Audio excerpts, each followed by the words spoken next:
back of the governor's, what is it, the governor's palace or Yeah. mansion or whatever.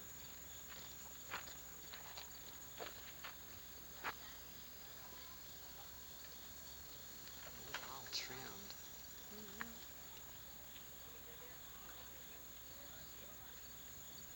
See, real simple, just ivy.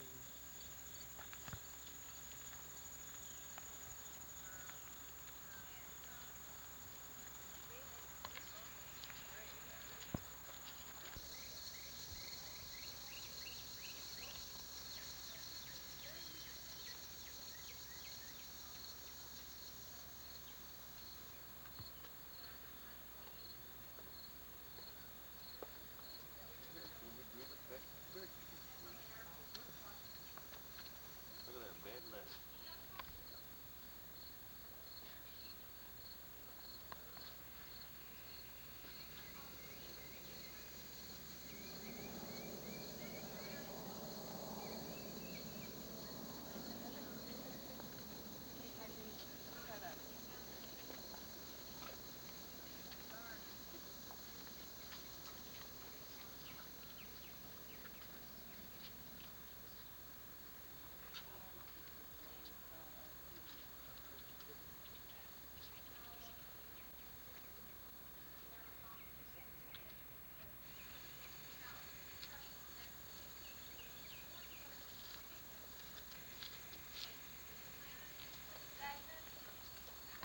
What?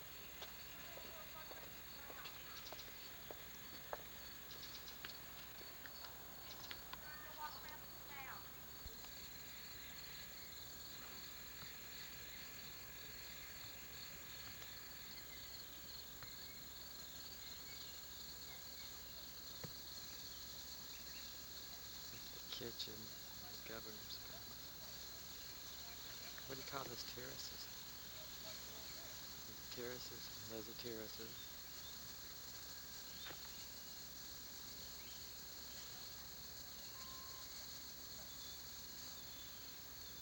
Pretty long. The Dutch down here, don't they? See them down in the corner? It's got the fish jump.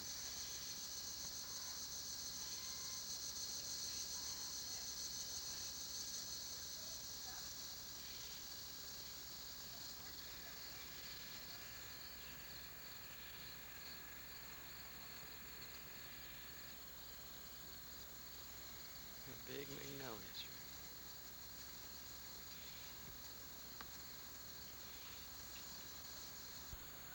Look at that fish.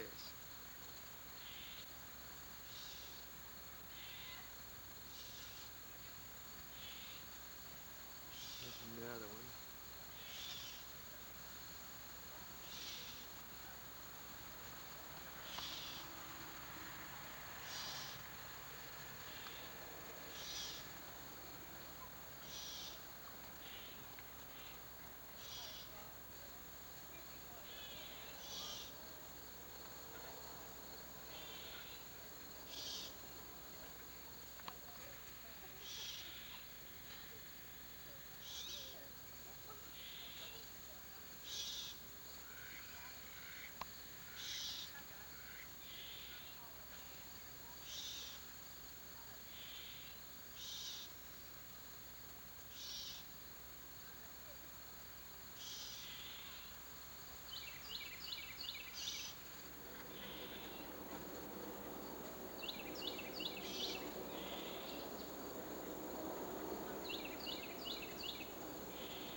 Now where did they go? There were fish in there when I turned the camera on. You see that one? There's too much glare.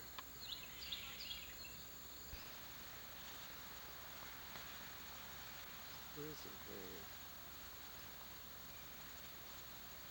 It's just a turtle. It's in the canal.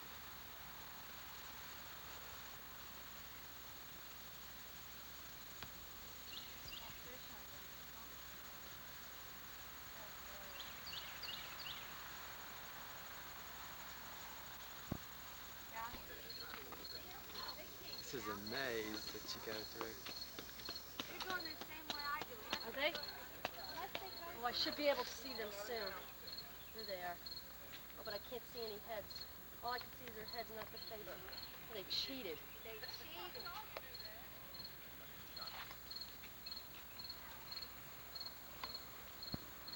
Uh,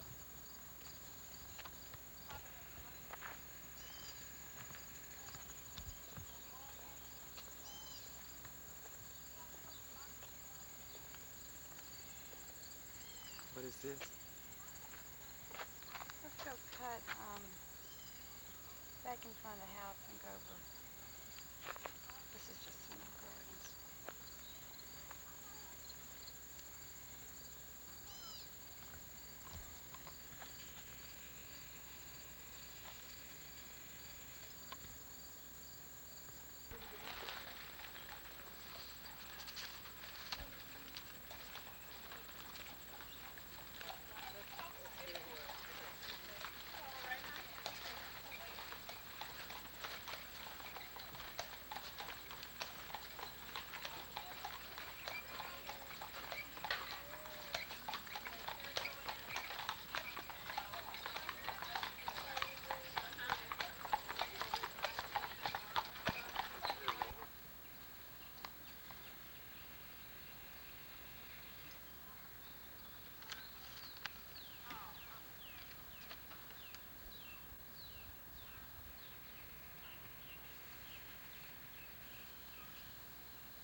This is in the wild zone. I just thought we maybe. 1754.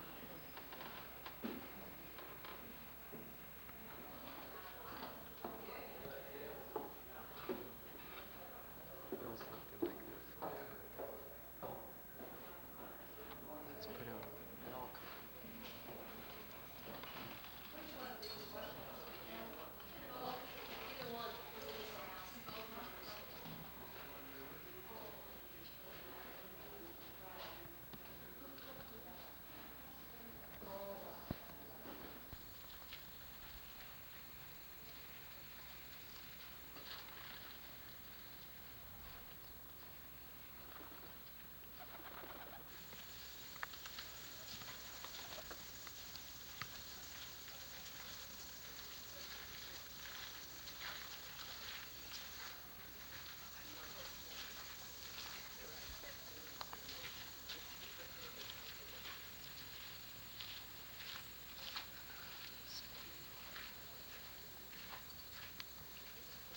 Probably was prepared. I've got a small supply basket here on the wheel.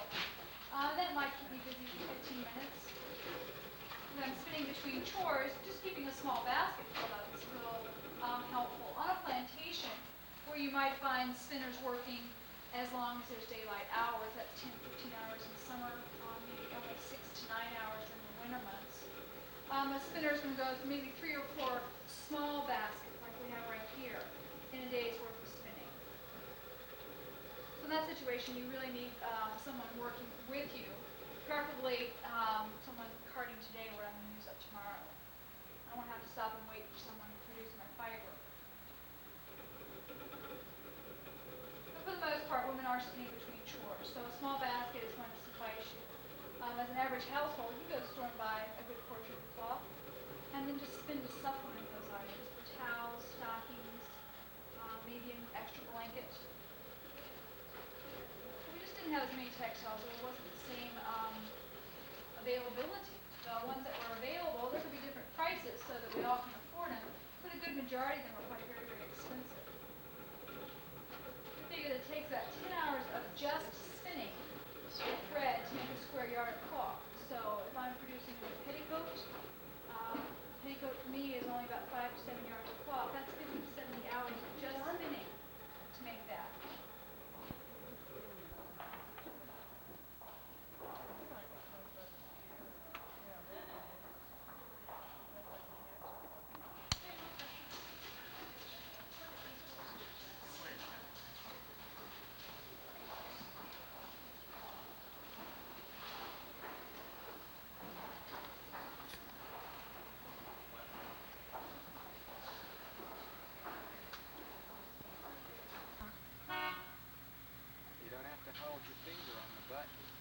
Oh, I can take my finger off the red button. Yeah. See? That's just a switch. It still films, and when you want to stop, just push the red button again.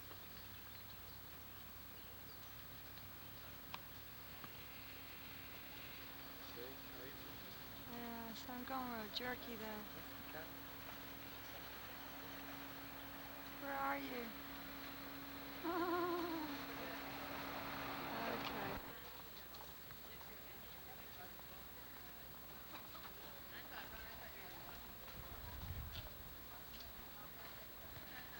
Let's see, this is Britain Parish.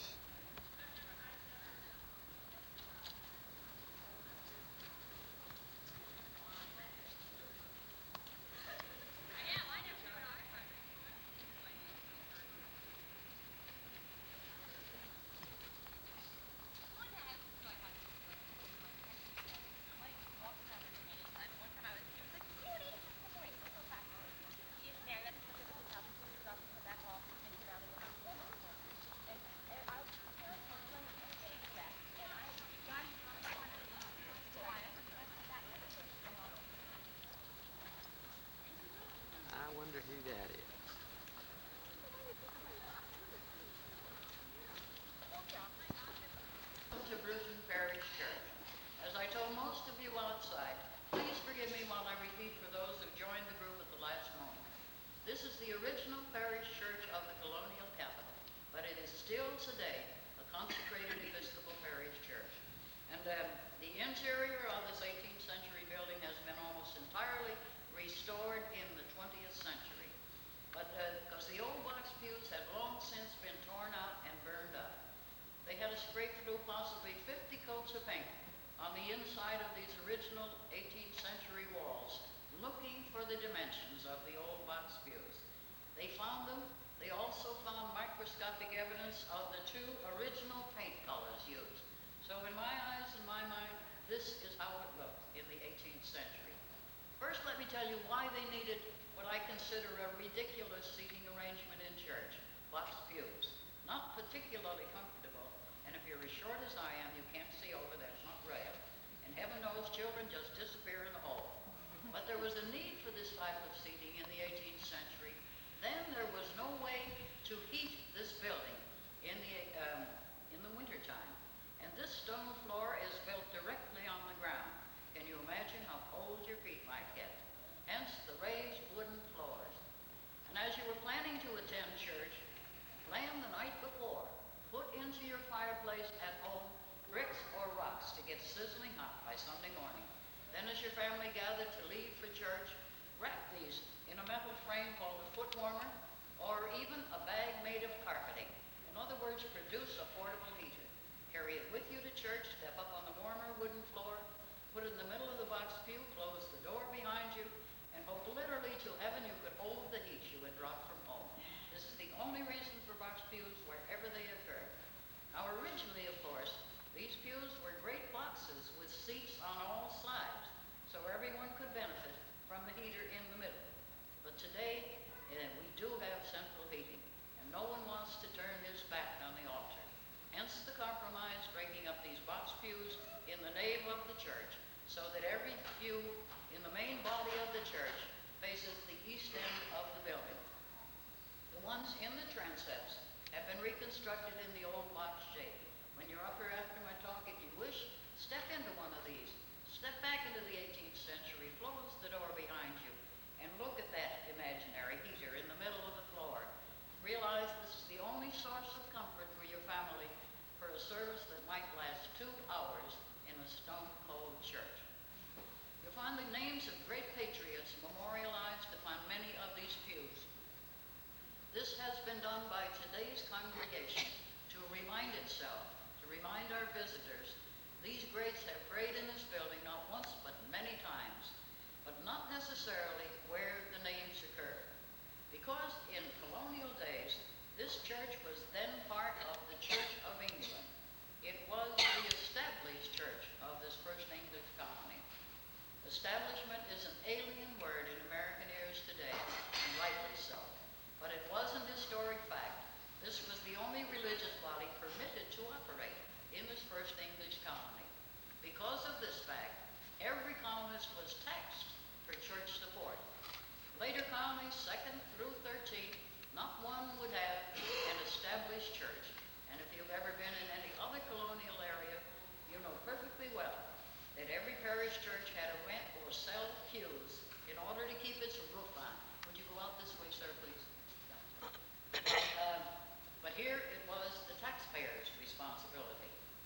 Now, the Church of England members in this and in the other 12 colonies broke with the Mother Church at the time of our War for Independence to form what is called the Episcopal Church of the United States.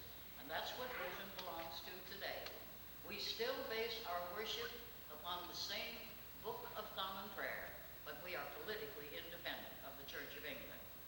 Now, this parish, which today numbers almost 1,400 members, serves the needs of every class of society in this community, from the highest to the lowest. But there is no such thing as a reserved seat in this church building. In the 18th century, this, the parish church of the colonial capital, also served the needs of every class of society, from the royal governor down to the lowliest slave. And while they didn't have reserved seats, another factor determined where one would sit in church. The class system of England prevailed in the society and in church. You had to sit with your social class. Would you like a quick trip up or down the social ladder of the 18th century? Let me tell you where the classes sat. You make up your own mind where you would have sat had you been privileged to pray in this building before we gained our independence. First, here is the Royal Governor's Pew. The King's representative lived in this city, prayed in this building. He would sit there with his family, of course, and with his appointed officers, such as the upper house of the legislature, Secretary of State, any officers he appointed. Incidentally, he did not have folding chairs. They're set up for this evening's choir at the 5:30 service. His pew was directly opposite the clergy pew in which I am standing. Not by accident, church and state were one. My favorite house of the colonial legislature, I'm sure yours too, the House of Burgesses of Virginia, the elected representatives of the people. They came to Williamsburg every April and October. Each session would be 4 to 8 weeks long. On every Sunday and every session, all the members of the House of Burgesses would pray together in this very building. And at those times, the front pews from that wall to that were reserved for the members of the House of Burgesses. Note the memorialized names of the great Burgesses, Patrick Henry, George Mason, so on, Jefferson, Washington, all the great Burgesses. The Speaker of the House of Burgesses had a seat reserved in the South Gallery, along with the faculty, the professors of the College of William and Mary. The relatively few year-round citizens of this community would fill in the nave of the church. Servants would come to church with their masters, both white indentured servants and black household slaves. Both classes of servants had the North Gallery reserved for them.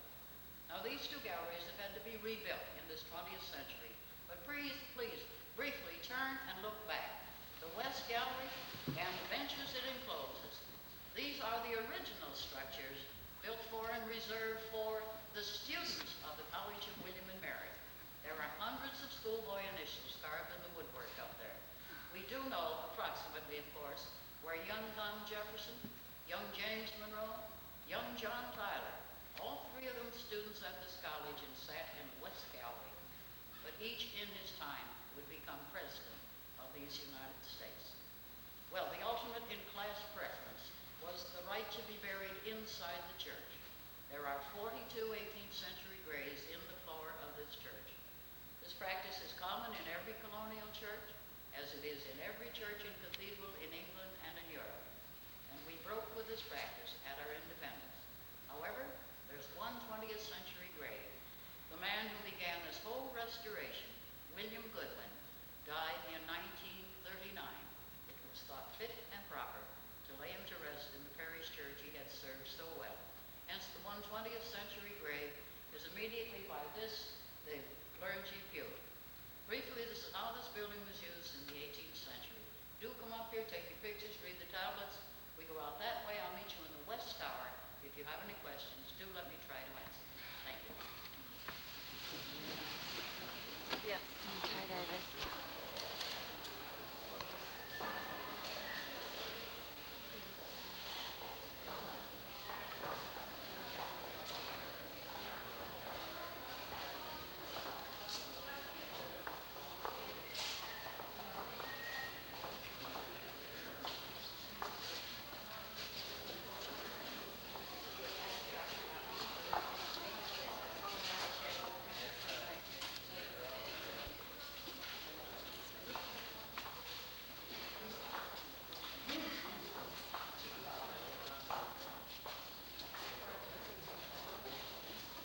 How'd I know she was in deep?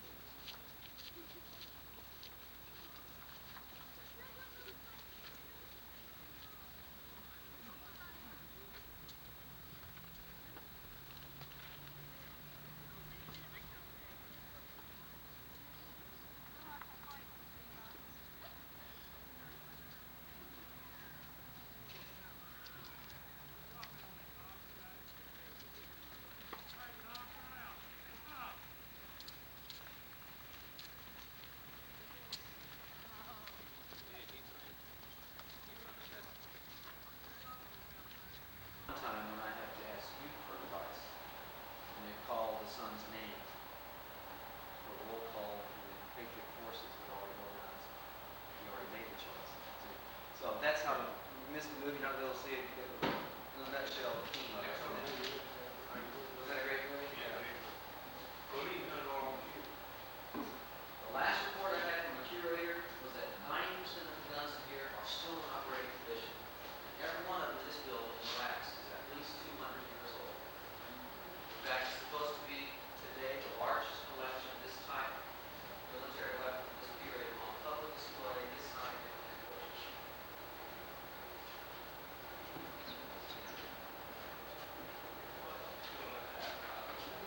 Excuse me? Yeah, we don't keep powder in this building. We keep that elsewhere. This stuff for what we shoot. Yeah, you can.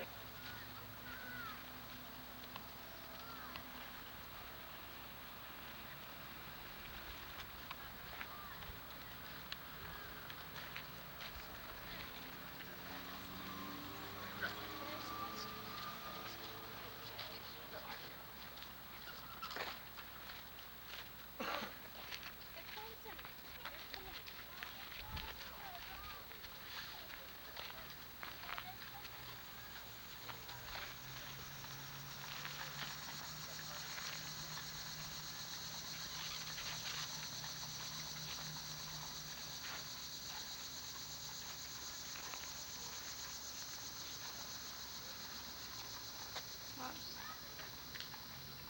Get back there. Hey.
This is Yorktown.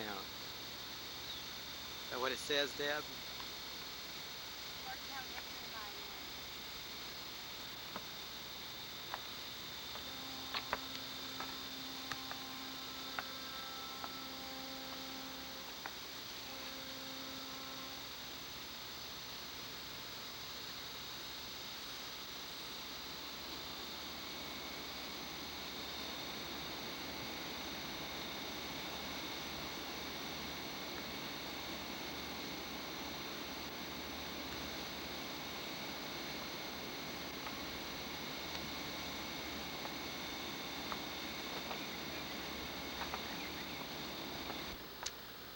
This is the battlefield.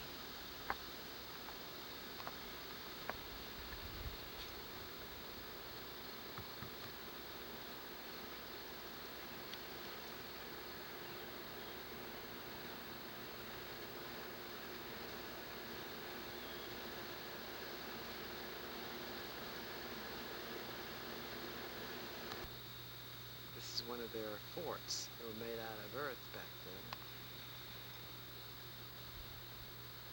And that's a fort. There's a cannon. David, what's going down that drive before they said it should come about 45 minutes. There's another cannon.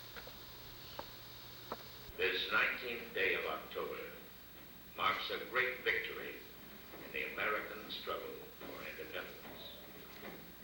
The year is 1781.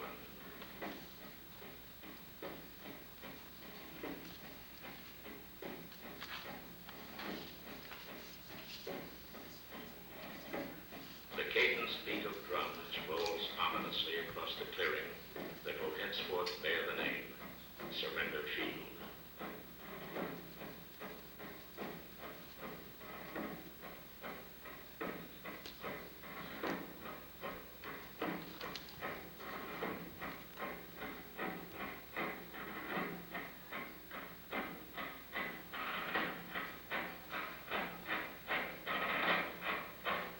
Combined French and American forces harried, maneuvered, and finally trapped the British Army in Yorktown.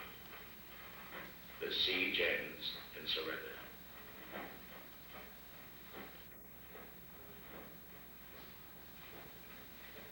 American soldiers in their blue uniforms, French troops wearing dress white uniforms, line opposite sides of the road. Men of a dozen different nationalities assembled.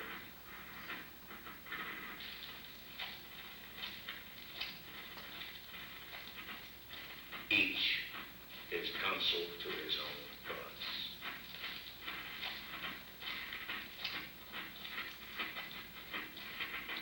Yet there are signs of strong emotion. Some men will weep openly this day. Others will display anger. By 18th century standards, the terms of surrender are harsh. British regimental marches are not allowed, and their pipers must resort to a popular novelty tune called The World Turned Upside Down.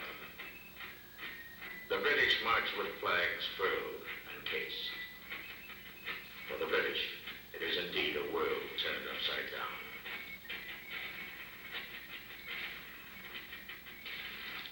Outwardly, it will seem that Allied joy and British humiliation lay hidden under a facade of strict military discipline. A few have chosen to deaden their feelings with too liberal a ration of rum.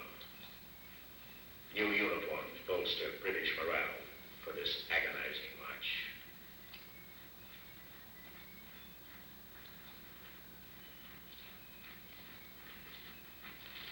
German mercenaries marched to defeat in a war in which they were only hired participants.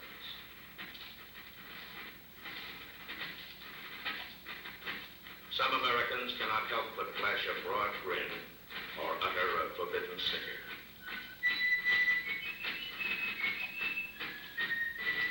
But mostly the British marched solemnly between stern-faced French and American victors.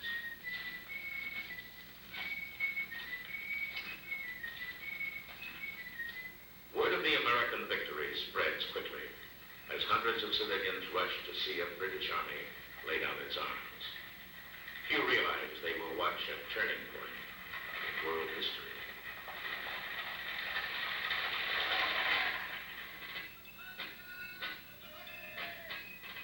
Meanwhile, final preparations are underway to receive the British at the field. A cordon of French cavalry is positioned around the area. This day will avenge American defeats at Breed's Hill and Brooklyn Heights.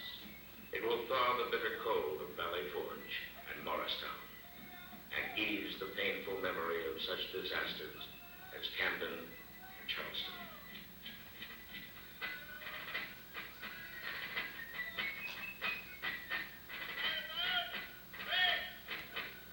Militia in hunting shirts and makeshift uniforms assembled. They are farmers, shopkeepers, and tradesmen turned soldiers, welded together by an ill-defined cause called liberty. They are an army of ragtag warriors today. Tomorrow they become citizens, struggling to create a constitution and a system of state and federal laws. For some, Yorktown is but a promise. They will struggle for 2 centuries more before achieving their full measure of freedom.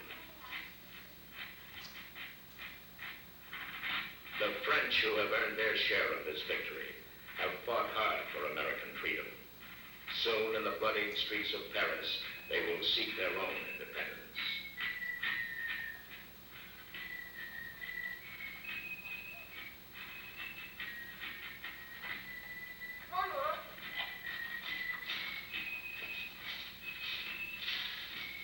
And still they gather, civilians and troops alike. An 18th century custom had musicians dressed in reverse regimental colors. Thus, some colonials wore red.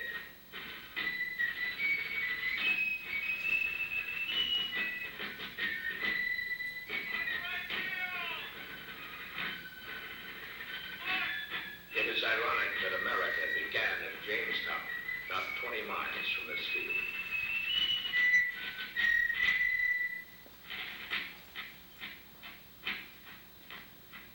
Yorktown will not end the war, but it will forever remain a symbol of the end of the colonial experience. Yorktown also marks a beginning. From this day and this place will flow a new vision of men to have of themselves and the governments they devise. These are men who fought to protect their liberty, not to build some new and different system of government.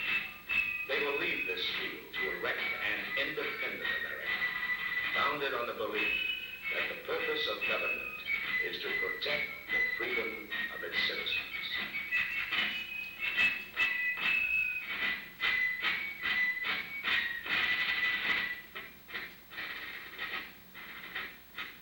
A constant stream of redcoats pours onto the field, replacing those troops who have already surrendered. Round your fire.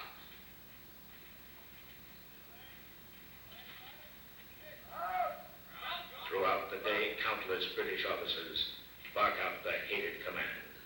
Round your fire.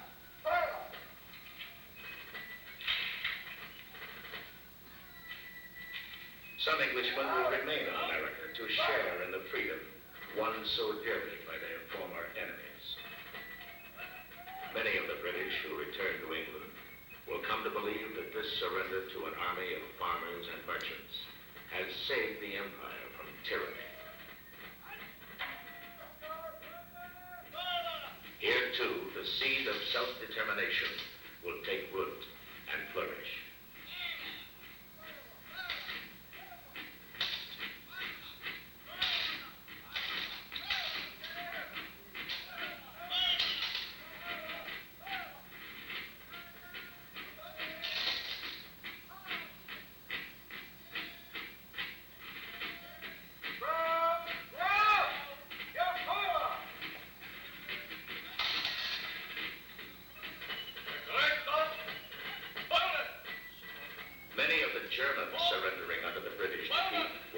a life of freedom in America against returning home to a feudal state, to a prince who might again auction their services and their lives for a few pieces of silver.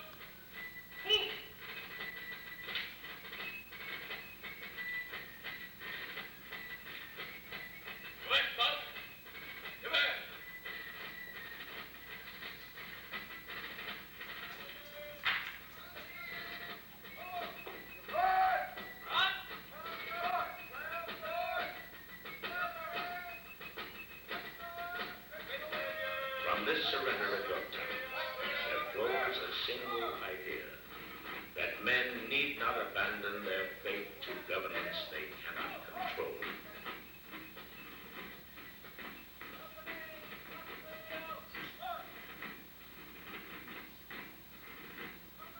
It is a simple idea, and yet 2 centuries later, it continues to capture the imagination of people everywhere.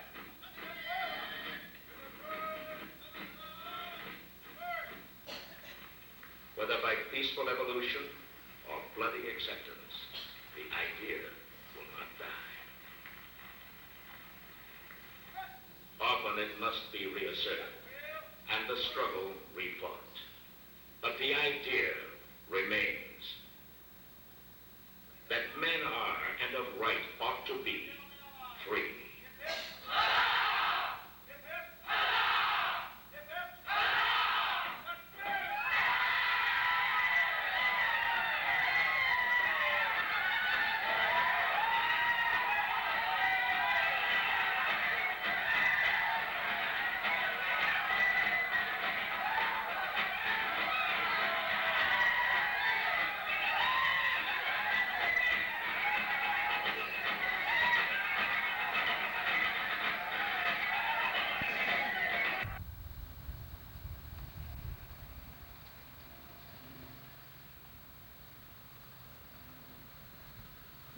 This is an old battery.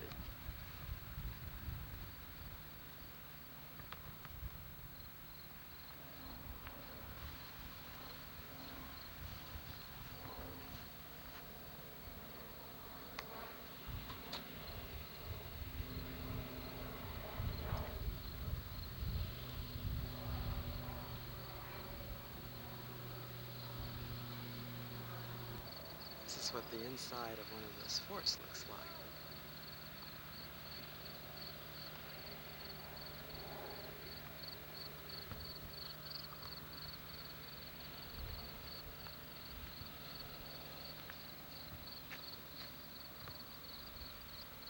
Just mounds of earth to hide behind.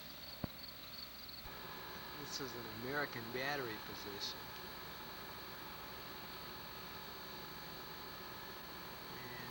Shooting at the British way over here.